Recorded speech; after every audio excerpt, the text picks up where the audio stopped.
Hi everyone, मेरा नाम रिचा जैन है। Welcome back to my channel kids developmental activities. तो आज की हमारी वीडियो का टॉपिक रहेगा सिटिंग टॉलरेंस। अब बहुत सारी क्वेरीज आ रही हैं या आती हैं, बहुत सारे इश्यूज ये रहते हैं पेरेंट्स को कि हमारे बच्चे की सिटिंग ही नहीं है, वो बैठना ही नहीं चाहते एक्टिविटीज के लिए, मैं उसको कैसे बिठाऊं, वो टिक कर नहीं बैठते हैं, उनकी सिटिंग टॉलरेंस कैसे इंक्रीज होगी, वो अटेंशन ही नहीं देते हैं। जब तक उनके इंटरेस्ट का काम होता है वो बैठते हैं, वरना वो भाग जाते हैं। तो ये सारी क्वेरीज रहती है सिटिंग टॉलरेंस से रिगार्डिंग। तो आज हम इस वीडियो में उन्हीं चीजों के बारे में बात करेंगे। तो सिटिंग टॉलरेंस अगर हम लोग बात करें, सिटिंग की बात करें, तो सबसे पहले जो हमें माइंड में रखनी होगी वो ये रखना होगा बात कि अगर 2 साल का एक बच्चा है, अगर वो 5 मिनट के लिए आपके साथ बैठ रहा है तो वो मोर देन एनफ है। इनिशियली हम ये एक्सपेक्ट नहीं कर सकते कि स्टार्टिंग में ही वो आपको आधा घंटा की सिटिंग देगा। तो सिटिंग टॉलरेंस पे जब हम काम करते हैं, सबसे पहले आपको अपनी एक्सपेक्टेशन क्लियर रखनी है कि 5 से 10 मिनट्स भी अगर मेरा बच्चा एक बार में बैठ रहा है तो वो मोर देन एनफ है इनिशियली। तो उससे ज्यादा बच्चे नहीं बैठते हैं। दे आर वेरी चंचल, बहुत चुलबुले होते हैं, चंचल होते हैं, इधर उधर भागना पसंद करते हैं, मूवमेंट उनको अच्छी लगती है। तो उनको बिठाना एक टास्क होता है, एक प्रोजेक्ट होता है, but initially 5 to 10 minutes more than enough. हमेशा स्मॉल स्टेप्स में काम करेंगे और 5 10 मिनट्स की दिन में 4 सिटिंग, 5 सिटिंग, 3 सिटिंग्स, जैसा भी आप बच्चे का टाइम हो, आपका टाइम हो, वैसे ले सकते हैं। स्मॉल सिटिंग्स स्मॉल टाइम के लिए आप 4 बार बिठाइए, 5 बार बिठाइए पूरे दिन में।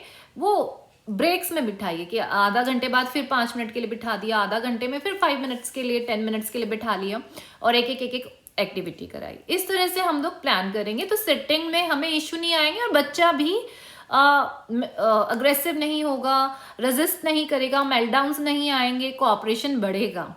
ठीक है, तो अब बात करते हैं कि सिटिंग टॉलरेंस कम क्यों होती है या क्या इश्यूज रहते हैं सिटिंग को लेके। सबसे पहले हम ये जानेंगे कि सिटिंग में जो है बहुत ज़्यादा बैलेंस चाहिए, बहुत ज़्यादा हाईएस्ट नीड ऑफ बैलेंस रहता है सिटिंग में। क्योंकि अगर हम लोग एक बात करें, मूविंग जो है, मूवमेंट नेचुरली आ जाता है और उसमें बैलेंस भी आ जाता है, लेकिन सीधा बैठने के लिए आपको बहुत ज़्यादा मेहनत और बहुत ज़्यादा बैलेंस चाहिए। और जो बैलेंस चाहिए वो किससे आता है? वेस्टिबुलर सेंस से। ठीक है, वेस्टिबुलर इनपुट जो होता है उससे पता चलता है कि हमें कितना बैलेंस कैसे किस बॉडी को ऑर्गेनाइज करके करना है। तो वेस्टिबुलर इश्यूज जिनके रहेंगे उनको बैलेंस करने में बहुत दिक्कत आती है और बैठाना उनको और भी मुश्किल होता है। जो वेस्टिबुलर सीकिंग जो बिहेवियर रहता है, उन बच्चों को बैठाना, सिटिंग टॉलरेंस उनकी बहुत कम होती है। अब मैंने कहा कि बैलेंस सबसे ज़्यादा सिटिंग में चाहिए। अब आप एक एग्जाम्पल लीजिए कि आप साइकिल चला रहे हैं, साइकिल चलाते हुए बैलेंस करना ईजी है, बैलेंसिंग ईजी है ना। अब इसी तरह से आप साइकिल को स्टिल रखिए और फिर बैलेंस करना बहुत टफ है। आई थिंक मेरे लिए तो पॉसिबल नहीं है, और मैंने एक्सेप्ट जिम्नास्टिक्स और एथलीट्स, इनके अलावा किसी को जल्दी से बैलेंस करते हुए देखा नहीं है कि साइकिल खड़ी है विदाउट स्टैंड और उसको बैलेंस कर रहे हैं। तो वो बहुत ज़्यादा टफ सिचुएशन होती है। तो इसीलिए सिटिंग स्टिल भी उतना ही टफ होता है, उतना ही मुश्किल होता है। तो बहुत बार क्या होता है, हम लोग बोलते थे बच्चा बहुत ही शैतान है, नॉटी है, अगर वो हिलता डुलता रहता है तो वो ज़्यादा हिलते डुलते या मूवमेंट इधर उधर भागते इसलिए है क्योंकि वो अपने आप को बैलेंस कर रहे हैं। दे नीड मूवमेंट, उनको वो मूवमेंट चाहिए खुद को बैलेंस करने के लिए।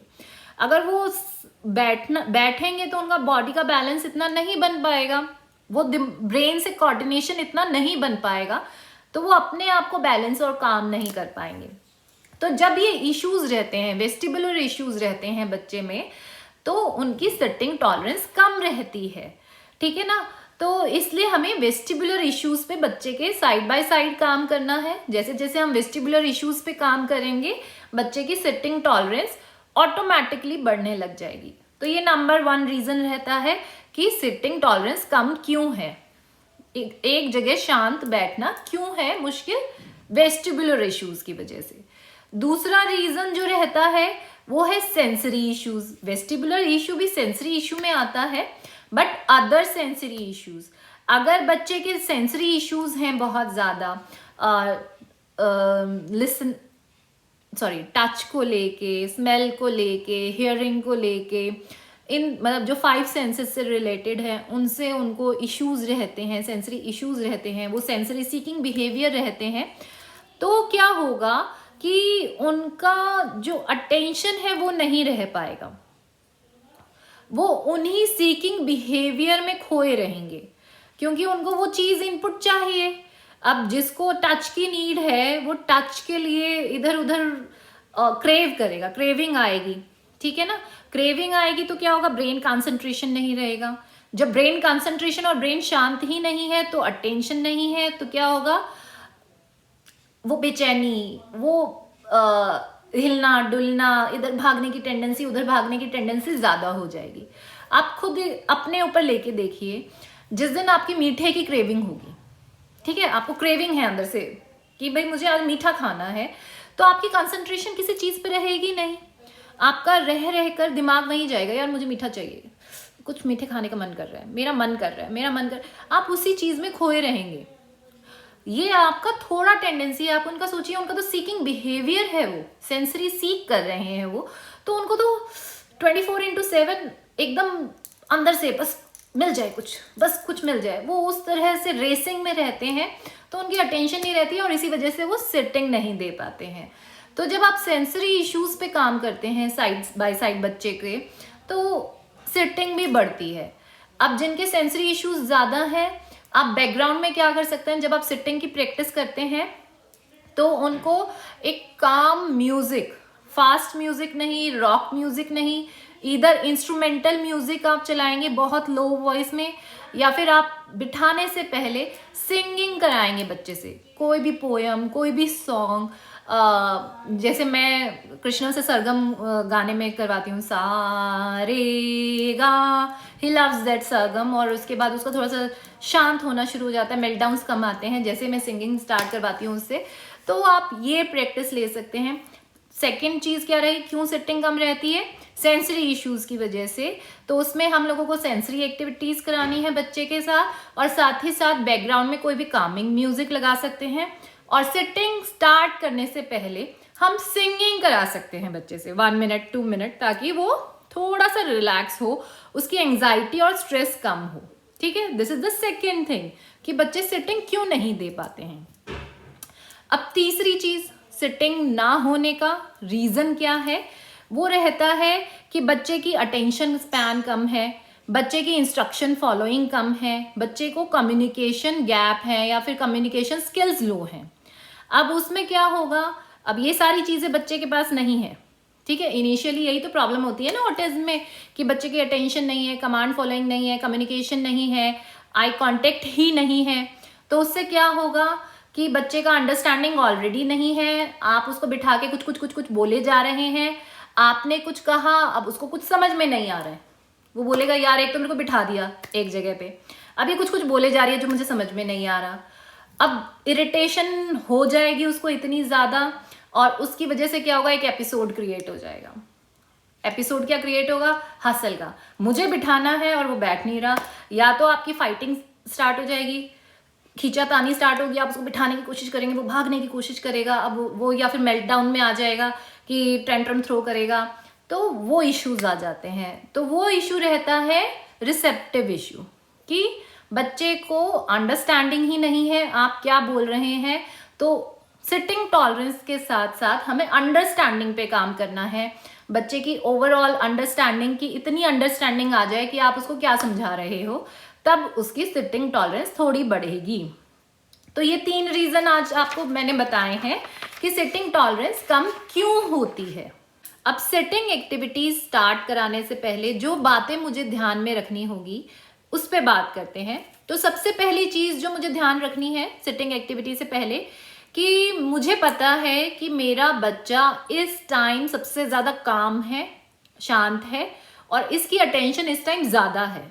जब भी आपको वो सीन लगे कि हाँ मेरा बच्चा थोड़ा सा शांत है, कोऑपरेशन अच्छा है, अटेंशन अच्छी है इस टाइम, उसके सेंसरी इश्यूज डाउन होते हैं उस टाइम, यानी कि तो जैसे ही आपको वो लगे तो आप उसको 5-10 मिनट्स की सिटिंग एक्टिविटीज में इन्वॉल्व कीजिए, तो वो बेस्ट टाइम रहता है, क्योंकि उसमें आपको सबसे ज़्यादा कोऑपरेशन मिलेगा। बच्चे सबसे ज़्यादा उस टाइम पे लर्निंग करते हैं और अंडरस्टैंड करते हैं। अब पता चला कि बच्चा ऑलरेडी अपने ही दुनिया में खोया हुआ है, या फिर वो ऑलरेडी इतना अग्रेसिव है कि वो किसी चीज़ में ध्यान ही नहीं दे रहा है, आप उसको उस टाइम बिठाएं अपने टाइम के अकॉर्डिंग, चल भाई मेरे पास अब टाइम है, आप बैठ जा, तब ना आपका टाइम यूटिलाइज होगा, उल्टा बच्चा और ज़्यादा अग्रेसिव हो जाएगा। तो हमेशा बच्चे के टाइम के अकॉर्डिंग आपने एक्टिविटीज़ प्लान करनी है, पहली चीज़। दूसरी चीज आपने जो माइंड में रखनी है, स्मॉल सिटिंग्स इनिशियली, क्योंकि सिटिंग भी एक मसल की तरह होती है, जितना ज्यादा आप उसको प्रैक्टिस करेंगे उतनी बढ़ेगी। तो इनिशियली आपने 5-10 मिनट्स की सिटिंग लेनी है, स्मॉल स्टेप्स में स्मॉल टाइम रखना है। धीरे धीरे आप अपने आप उसको इंक्रीज करेंगे तो बच्चा भी कंफर्टेबल रहेगा। तो स्मॉल सिटिंग्स चाहे आप दिन में 3 बार कराइए, चाहे 4 बार कराइए, 5 बार कराइए, वो आपके और बच्चे की अंडरस्टैंडिंग और टाइम पे डिपेंड करता है। जो तीसरी चीज है कि जब भी आप सिटिंग एक्टिविटीज कराते हैं, आपको बहुत ज्यादा पॉजिटिविटी और एनर्जी की जरूरत है, क्योंकि बच्चा आपसे एनर्जी ले रहा है, आपसे पॉजिटिविटी ले रहा है। अगर आपकी एनर्जी लेवल लो है, बच्चे पहले ही अपनी दुनिया में खोया रहता है, वो वैसे ही लॉस्ट हो जाना है, ठीक है। अगर आपका एटीट्यूड नेगेटिव है तो बच्चे ने वो काम करना ही नहीं है। आप क्योंकि वो माइंडसेट से जा रहे हो कि मेरा बच्चा तो करता ही नहीं है, मेरा बच्चा तो बैठता ही नहीं है, भैया आपने वो अपने माइंड में रख लिया है, बच्चा वैसे ही नहीं बैठेगा, सीरियसली। क्योंकि कहते हैं ना, आपकी जो सोच है उसका इफेक्ट आपके चारों तरफ जाता है। अगर आप इस सोच के साथ, इस माइंडसेट के साथ वो एक्टिविटी शुरू करेंगे, वो बच्चे ने करनी ही नहीं है।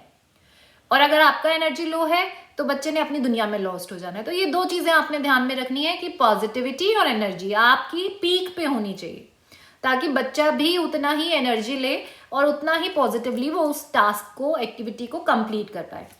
तो बैठाने से पहले तीसरी चीज।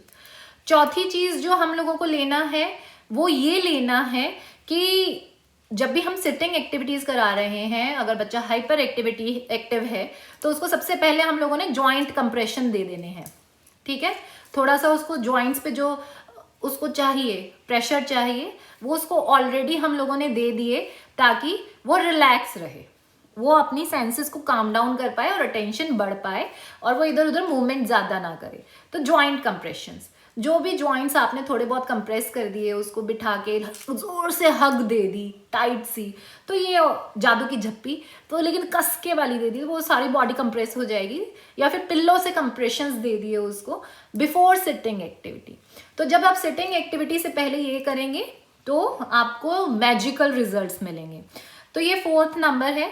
5th नंबर, जब भी आपने सिटिंग एक्टिविटी प्लान करनी है, मैं कृष्णा के साथ यही करती हूँ कि उसको हेवी एक्टिविटीज कराती हूँ कुछ, उससे पहले फिजिकल एक्टिविटीज, कुछ भी वॉक्स करा दी मैंने एनिमल वॉक्स में से, या फिर जंपिंग एक्टिविटीज करा दी। पार्क से आने के बाद हम सिटिंग एक्टिविटीज करते हैं, क्योंकि पार्क में काफी कुछ वो हैवी एक्टिविटी करके आता है, मंकी बार पे लटक के आता है, रनिंग करके आता है। तो उसके बाद क्या होता है, उसकी हाइपर एक्टिविटी कम हो जाती है। हाइपर एक्टिविटी कम होगी, वेस्टिबुलर इनपुट उससे उसको मिल चुका होता है, तो वो शांत रहता है। तो ये है हमारी नंबर 5 कि हमें हैवी फिजिकल एक्टिविटीज कराने के बाद 10 मिनट की, 5 मिनट की, जैसा भी बच्चे का टेंडेंसी है या स्टेमिना है उसके अकॉर्डिंग हमने करा दिया, और फिर हम सिटिंग कराएंगे तो बच्चों का अटेंशन बढ़ेगा। जो नंबर 6 है, जो बहुत इंपॉर्टेंट रहता है कि ठीक है आपने पॉजिटिविटी है, आप में एनर्जेटिक है, लेकिन हमें एक और चीज़ ध्यान रखना है, अपने आप को बहुत शांत रखना है। क्योंकि क्या होता है, हम बच्चे को करवा रहे हैं, 4 दिन हो गए, 5 दिन हो गए, 6ठे दिन हम लोग इरिटेट होना शुरू हो जाते हैं, यार ये बीडी तो रखना है इस लाइन पे, क्या लंबा चौड़ा प्रोजेक्ट है, क्यों नहीं कर रहा है मेरा बच्चा। मतलब पॉजिटिविटी है, एनर्जी है, सब लेके बैठ गए, भैया आज तो करेगा और मैं करवाऊंगी, वाह यस स्टार्ट, ये कृष्णा करते हैं, हम करते हैं। अब आपने बड़ा पंप अप कर दिया, ये कर दिया, हाथ पकड़ के आप उसका करा रहे हैं, बच्चा फिर भी नहीं कर रहा है, और 2-4 मिनट हुए नहीं और हमारा क्या है, नहीं करता है, क्यों नहीं करता है, मतलब इरिटेट होना, खुद इरिटेट हो जाएंगे। तो वो नहीं होना है, आपको हमेशा ये माइंड में रखना है, वो जानकर कर ऐसा नहीं कर रहे हैं, वो उनकी कंडीशन है, तो हम उनको ठीक करने के लिए ये सारी एक्टिविटीज कर रहे हैं। तो प्लीज प्लीज प्लीज अपने आप को शांत रखिएगा, इरिटेट मत होइएगा, एनर्जी लेवल डाउन मत होने दिएगा। और बच्चे का कोई भी बिहेवियर है, अगर उसने कुछ उलट पुलट काम किया है, उसको इग्नोर कीजिए, बड़ी शांति से उसको हैंडल कीजिए। और इग्नोरेंस सबसे अच्छा है इस केस में, जब आप एक्टिविटीज़ करा रहे हैं।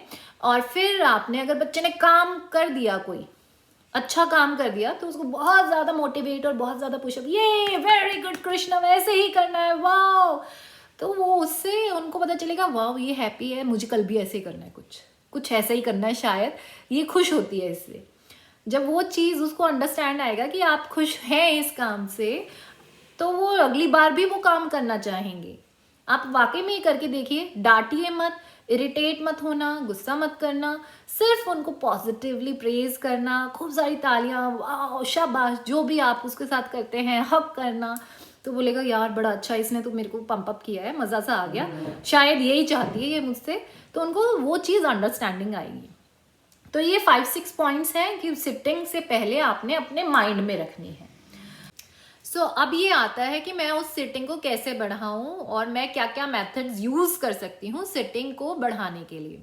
तो सबसे नंबर 1 चीज है गुड रिलेशनशिप, एक अच्छी बॉन्डिंग बच्चे के साथ। अगर बच्चे के साथ एक आप बहुत ही अच्छा बॉन्ड बनाएंगे, तो बच्चा आपकी तरफ अटेंशन देगा। अगर आपका बॉन्डिंग ही अच्छा नहीं है और बच्चे का आपके साथ उतना रिलेशनशिप अच्छा नहीं है, तो वो आपके साथ कोऑपरेशन नहीं देगा, आपके साथ सिटिंग नहीं देगा। तो बॉन्डिंग बनाने के लिए आपको क्या करना है, जो बच्चा प्ले कर रहा है थ्रू आउट द डे, ठीक है ना, सिटिंग के टाइम पे नहीं, वो बॉन्डिंग बनती है थ्रू आउट द डे, कि जो वो एक्टिविटी कर रहा है बच्चा, उसमें उसके लेवल पे आके उसके साथ आपने इन्वॉल्व होना है। वाओ कृष्णा, आप कार के साथ खेल रहे हो, वाओ कार कैसे जा रही है, वाओ कृष्णा देखें देखें कृष्णा की कार कैसे जा रही है, वाओ ये तो बहुत अच्छा है, मम्मा को भी चलानी है। या तो आप उसी के प्ले में कर लीजिए, या उसके साथ आप दूसरी कार लेकर प्ले करना शुरू कर दीजिए, उसी के लेवल पे आके प्ले करना शुरू कर दीजिए जैसे वो प्ले करना है। कार उल्टी कर दी तो आपने भी कार उल्टी कर दी, उसने कार के व्हील्स घुमाए, वाह ये यार ये तो बड़ा मजा आ रहा है कृष्णा, ये मतलब उसको लगेगा यार ये बंदी तो सही है, ये तो मेरे लेवल पे आके खेल रही है, मतलब इसके साथ बड़ा मजा आने वाला है। समथिंग लाइक दिस, कि उसको आप इंटरेस्टिंग लगे, कि उसको लगे कि यार ये वही कर रही है जो मुझे पसंद है, ठीक है, मतलब मजा आएगा इसके साथ। तो वो थ्रू आउट द डे आपने करना है, ये नहीं कि आपने सिटिंग के टाइम पे ये एक्टिविटी करनी है। जब वो रिलेशनशिप आप मेंटेन करेंगे 2-4 दिन में वो आपकी तरफ देखने लगेगा, मतलब आपको ऑब्जर्व करने लगेगा, क्योंकि आप वही एक्टिविटीज कर रहे हैं सेम उसके इंटरेस्ट वाली, तो वो आपको अटेंशन देगा। प्रॉब्लम यही है कि हमारे बच्चे हमें अटेंशन नहीं देते हैं, सबसे मेन मुद्दा यही है ना, कि अटेंशन लेनी है हमें बच्चों की, ताकि वो अपनी लॉस्ट ना रहे, वो मेरी आईज में देखना शुरू करे, मेरी तरफ देखना शुरू करे, मुझे नोटिस करे। तो वो पागलपना, वो लेवल आपको अपने आप में लाना होगा, अपने आप को उतना इंटरेस्टिंग और उसके लेवल पे लाके बनाना होगा कि वो आपको नोटिस करे, वाह ये भी व्हील घुमा रही है, ये मुझे रोक नहीं रही आज, ऑल ऑफ ए सडन उसको होगा ये मुझे नहीं रोक रही आज, ये मेरे साथ खेल रही है।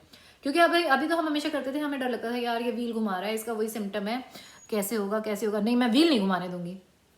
लेकिन आपने बॉन्डिंग बनानी है, आप उसके साथ जो उसकी एक्टिविटीज़ हैं उसमें इन्वॉल्व हुई, तो वो बॉन्डिंग क्रिएट होगी। जब बॉन्डिंग क्रिएट होगी वो आपको अटेंशन देगा और कोऑपरेशन देगा, तो सिटिंग में आपको वो हेल्प होगी।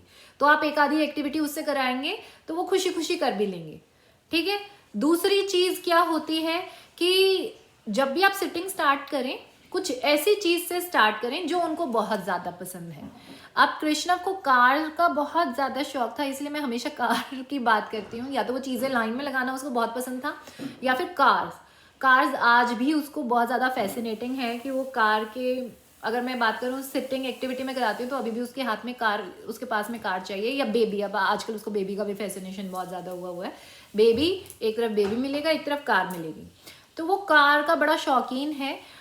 तो हमेशा जब भी मैं सिटिंग एक्टिविटीज़ स्टार्ट करती थी तो उसको कार के साथ प्ले करवाती थी 2 मिनट 3 मिनट, ताकि वो रिलैक्स हो जाए और वो बैठने में इंटरेस्टेड हो कि अब मुझे प्ले करेगी मेरे साथ। फिर उसके बाद पकड़ के एक एक्टिविटी करा दी। तो हमेशा उसकी एक्टिविटी से स्टार्ट करना है। इनिशियली कार से स्टार्ट करती थी, फिर धीरे धीरे उसका सेंसरी एक्टिविटीज़ में इंटरेस्ट मैंने देखा कि उसको मिट्टी से खेलना बहुत पसंद है, राइस में, तो मैं सेंसरी बिन से, आओ कृष्णा अब राइस वाला काम करेंगे, आओ कृष्णा अब मिट्टी में खेलेंगे, तो बड़ा खुशी खुशी आ जाता था, अब मुझे मिट्टी मिलेगी। वैसे तो देती नहीं हूँ, लेकिन अगर मिल रही है तो वो बड़ा एनर्जेटिकली हो गया, यार अब तो ये खिलाएगी, मजा आएगा। तो जो एक्टिविटी उसको पसंद है उससे स्टार्ट कीजिए। नंबर 2। नंबर 3, जब भी आपको सिटिंग एक्टिविटी, कोई भी सिटिंग एक्टिविटी करनी है तो आपने ध्यान देना है कि रूम में कोई डिस्ट्रैक्शन ना हो। डिस्ट्रैक्शन मतलब बाहर की साउंड्स ना हो, ठीक है, कोई सामान इधर उधर ना हो, ताकि जिसको देख के बच्चे को ये हो जाए मुझे ये दे दो, मुझे वो दे दो, कभी कुछ मांगने लगे, कभी कुछ मांगने लगे। डिस्ट्रैक्शंस मिनिमम, ठीक है ना। तो मैं हमेशा इस तरह से प्लान आउट करती हूँ कि रूम बंद हो, सिटिंग मेरा ऑलरेडी तैयार हो, टेबल मैट, ताकि हम एक नीचे की तरफ नीचे बैठें, ताकि मैं भी उसके आई लेवल पे आके बैठूं, तो बच्चे की अटेंशन और आई कांटेक्ट ज़्यादा रहेगा। जितना ज़्यादा आई कांटेक्ट रहेगा उतना लर्निंग अच्छी रहेगी, ठीक है। तो this is number 3, sitting arrangement का आपने ध्यान देना है। नंबर 4 कि अगर बीच बीच में आपने उसको सेंसरी ब्रेक देने हैं। सेंसरी ब्रेक, मान लीजिए अब आपने सिटिंग बढ़ानी है उसकी, या वो इरिटेट होना शुरू हो रहा है, आप उसको कोई भी सेंसरी ब्रेक दे सकते हैं, कुछ मूवमेंट की एक्टिविटी दे सकते हैं, ठीक है ना, कि जाओ बॉल को हिट करके आओ, या फिर चलो स्क्वाट वॉक करते हैं, समथिंग सेंसरी ब्रेक, कुछ भी मूवमेंट से रिलेटेड आपने उसको ब्रेक दे दिया, ठीक है। नेक्स्ट चीज जो हमने करनी है, सॉरी सिटिंग में एक और चीज मैं भूल गई बताना, अगर बच्चे को टेक्टाइल इश्यू है, उसको टच से रिलेटेड कोई चीज है, तो प्लीज आप सिटिंग में ये भी ध्यान दीजिए कि जो उसकी सीट हो उसमें वो बहुत कंफर्टेबल हो। अगर उसकी पसंद की सीट नहीं है बैठने की तो भी वो ध्यान नहीं देंगे, क्योंकि वो उसके टच में, टेक्टाइल इश्यूज में ही खोए रहेंगे कि ये तो मुझे बड़ी हार्ड लग रही है, ये तो इसका तो मुझे टच ही नहीं पसंद। तो जिसमें बच्चा कंफर्टेबल हो बैठने में, वो वाली चीज़ उसको प्रोवाइड कराइए। फिर होता है जिनकी बच्चों की नीड होती है मूवमेंट की, हैंड फ्लैपिंग की, ठीक है, और नेल च्यूइंग की, या फिर हैंड से रिलेटेड हिटिंग की, कुछ भी इस तरह की नीड्स होती हैं जिनकी हैंड मूवमेंट्स की नीड होती है या बॉडी मूवमेंट की नीड होती है, उन बच्चों को आप फिजिट टॉयज, जैसे सेंसरी बॉल्स आती हैं जिनको आप प्रेस ऐसे ऐसे करते हैं हैंड कंटिन्यूसली, तो इससे क्या होगा, उनकी वो सारी नीड्स पूरी हो रही हैं और साथ में मूवमेंट मिल रही है, तो वो अटेंशन और फोकस दे पाएंगे आपकी सिटिंग एक्टिविटी पे। तो उन टॉयज का आप यूज कर सकते हैं उनकी अटेंशन को लेने के लिए। फिर जो नेक्स्ट चीज आती है वो ये आती है कि ब्रीदिंग एक्टिविटीज कि मैं हमेशा आपको काफी वीडियोस में बताती हूँ ओम चैंटिंग, ठीक है। ओम चैंटिंग से ब्रेन एंड बॉडी बहुत ज़्यादा रिलैक्स होती है, हमारा माइंड बहुत ज़्यादा शांत होता है, कंसंट्रेशन बढ़ता है। तो सिंपली आईज क्लोज करके से ओम, आपको इनिशियली प्रैक्टिस करानी होगी, बच्चे को इनिशियली नहीं कर रहे हैं कोई बात नहीं, लेकिन आप with in a month 2 month आप देखेंगे अगर आप रेगुलरली ओम चैंटिंग या ब्रीदिंग एक्सरसाइजेस को फॉलो कर रहे हैं, बच्चे की ओवरऑल सेंसरी इश्यूज भी डाउन आएंगे, उनकी स्पीच में भी इम्प्रूवमेंट आएगा, उनकी सिटिंग टॉलरेंस बढ़ेगी, उनका कंसंट्रेशन बढ़ेगा। 1 is Om chanting and 2nd is breathe in breathe out. Initially बच्चों को ब्रीद इन ब्रीद आउट समझाना बहुत मुश्किल है, लेकिन आप जब रेगुलरली उनको करके दिखाएंगे 3-4 मंथ्स में उनको अंडरस्टैंडिंग आएगी, अंडरस्टैंडिंग ही आएगी। हो सकता है वो फिर भी गलत करें, but at least it is a start. अब कृष्णा को मैं कराती हूँ, उसको समझ में आता है हाँ ये कुछ ऐसा कह रही है, अब आना लगा है, तो वो ऐसे करता है। बट अब मैं उसको काउंट्स पे लेकर आ रही हूँ, कृष्णा 1 तक ऐसे करेंगे, 2 पे ऐसे करेंगे, तो देन रेगुलेट। पहले हमें उन्हें सिखाने में बहुत टाइम लग जाएगा, 6 महीने में तो ये सिखाने में लग जाएंगे ब्रीद इन ब्रीद आउट, कुछ ऐसा होता है, बट इट हेल्प्स। तो ब्रीदिंग एक्सरसाइजेस का स्टार्ट कीजिए आप, उनको अभी मॉडलिंग करेंगे तब उनको अंडरस्टैंडिंग आना शुरू होगी, और ये बहुत फ्यूचर में भी आपको हर एक्टिविटी में हेल्प करेगा। तो ये सारे मेथड्स रहते हैं बच्चों की सिटिंग टॉलरेंस बढ़ाने में। तो इन मेथड्स को जब आप अप्लाई करेंगे आप देखेंगे कि बच्चों की सिटिंग टॉलरेंस बढ़ने लग जाएगी। वो 5 मिनट दे रहे थे, फिर वो 10 मिनट्स पे आएंगे, धीरे धीरे वो 30 मिनट्स की सिटिंग भी देंगे, 40 मिनट्स की सिटिंग भी देंगे। लेकिन जब आप 40-45 मिनट की सिटिंग प्लान करेंगे तो उनको बीच बीच में सेंसरी ब्रेक्स देने पड़ेंगे आपको, वरना उनकी अटेंशन कम हो जाएगी। तो सेंसरी ब्रेक बोले तो कि उनको मूवमेंट की एक्टिविटीज़ देनी होंगी आपको। 10 मिनट्स बिट सिटिंग एक्टिविटी कराई, फिर 5 मिनट आपने कोई भी एनिमल वॉक या कोई भी फिजिकल एक्टिविटी कराई, फिर बैक टू सिटिंग एक्टिविटीज़। जब आप ऐसे कराएंगे तो आप देखेंगे 45 मिनट का एक सेशन स्मूथली आप ले पाएंगे। लेकिन ये प्रैक्टिस के साथ आएगा, एकदम से नहीं आएगा। तो आप मत सोचिए कि आज ही मैं 45 मिनट का एक सेशन एक बार में ले लूँगी। It will take time. आप आज से प्रैक्टिस शुरू करेंगे तो 5-6 मंथ में जाके आप इजीली ले पाएंगे, ठीक है ना। तो कभी भी ये नहीं करना, रश नहीं करना, छोटे छोटे स्टेप्स में काम करना है। अब मुझे ये एक्टिविटीज़ करानी है, आप 3-4 सिटिंग लीजिए इनिशियली, और इस तरह से जब आप सोच के प्लान आउट करके काम करेंगे तो सिटिंग बहुत ईजी लगेगी आपको। आई होप आपको ये सारी बातें समझ में आई होंगी। मतलब मेरा मेन फोकस यही है कि आपको इसकी क्लैरिटी आए, आपको समझ आए और आप इसको अप्लाई भी कर पाएँ, क्योंकि समझ में आएगा तभी पता चलेगा ना कैसे अप्लाई करनी है। तो प्लीज़ इसको अप्लाई कीजिए, करके देखिए। अगर बेनिफिट मिलता है तो प्लीज़ कमेंट्स में डाल के बताइएगा कि ये एक्टिविटीज़ मैंने फॉलो की और कुछ इम्प्रूवमेंट आया या बेनिफिट मिला, ताकि मुझे भी पता चले कि हाँ, जो मैं आप लोगों के साथ शेयर कर रही हूँ उससे आपको बेनिफिट मिल रहा है। तो आई होप आपको मेरा ये वीडियो पसंद आया होगा। अगर पसंद आया है तो प्लीज़ मेरे चैनल को लाइक, शेयर एंड सब्सक्राइब करना मत भूलिएगा। Thank you so much.